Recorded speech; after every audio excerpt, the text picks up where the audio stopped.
हुआ था। उसके आखिर में ये संसद ने एक बहुत ही गरिमापूर्ण फैसला लिया था और वो फैसला था नारी शक्ति वंदन अधिनियम। और उसके बाद 26 जनवरी को भी हमने देखा किस प्रकार से देश ने कर्तव्य पथ पर नारी शक्ति के सामर्थ्य को, नारी शक्ति के शौर्य को,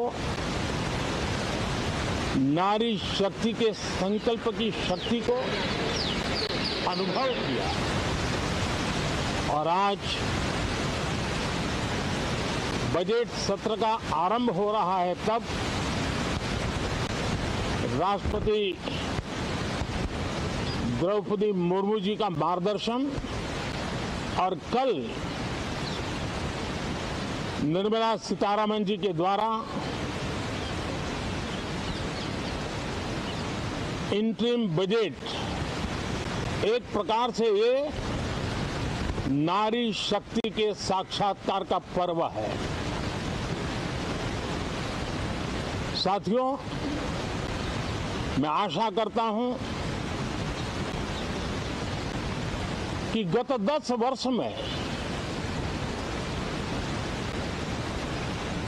जिसको जो रास्ता सूझा उस प्रकार से संसद में सबने अपना अपना कार्य किया। लेकिन मैं इतना जरूर कहूंगा कि जिनको आदतन हुड़दंग करने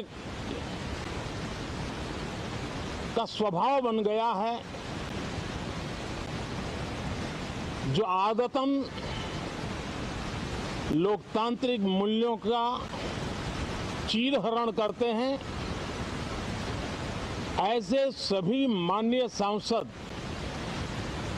आज जब आखिरी सत्र में मिल रहे हैं, तब जरूर आत्मनिरीक्षण करेंगे कि 10 साल में उन्होंने क्यों किया। अपने संसदीय क्षेत्र में भी 100 लोगों को पूछ ले, किसी को याद नहीं होगा, किसी को नाम भी पता नहीं होगा जिन्होंने इतना हुड़दंग हो हल्ला किया होगा। लेकिन विरोध का स्वर तीखा क्यों ना हो, आलोचना तीखी से तीखी क्यों ना हो, लेकिन जिसने सदन में उत्तम विचारों से सदन को लाभान्वित किया होगा, उनको बहुत बड़ा वर्ग आज भी याद करता होगा। आने वाले दिनों में भी जब सदन की चर्चाएं कोई देखेगा तो उनका एक एक शब्द इतिहास की तवारीख बन करके उजागर होगा। और इसलिए जिन्होंने भले विरोध का किया होगा, लेकिन बुद्धि प्रतिभा का दर्शन कराया होगा, देश के सामान्य मानवी के हितों का कंसर्न दिखाया होगा,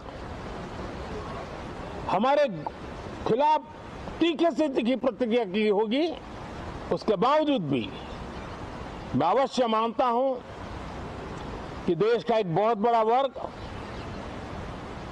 लोकतंत्र प्रेमी सभी लोग इस व्यवहार की सराहना करते होंगे। लेकिन जिन्होंने सिर्फ और सिर्फ नकारात्मकता, हुड़दंग, शरारतपूर्ण व्यवहार ये जो किया होगा, उनको शायद ही कोई याद करे। लेकिन अब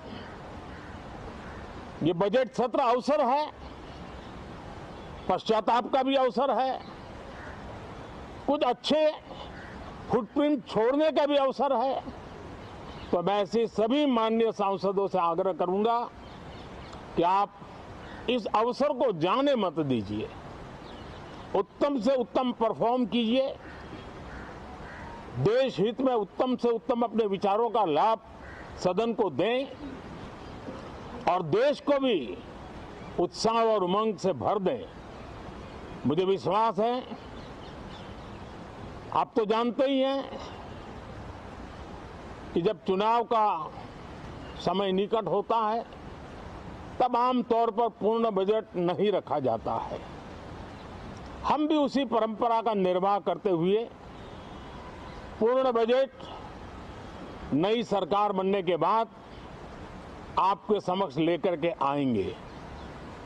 इस बार एक दिशा निर्देशक बातें लेकर के देश की वित्त मंत्री निर्मला जी हम सबके सामने कल अपना बजट पेश करने वाली है।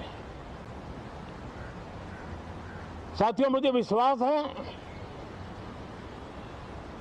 कि देश नित्य प्रगति की नई नई ऊंचाइयों को पार करता हुआ आगे बढ़ रहा है। सर्वस्पर्शी विकास हो रहा है, सर्वांगीण विकास हो रहा है, सर्व समावेशक विकास हो रहा है। ये यात्रा जनता जनार्दन के आशीर्वाद से निरंतर बनी रहेगी। इसी विश्वास के साथ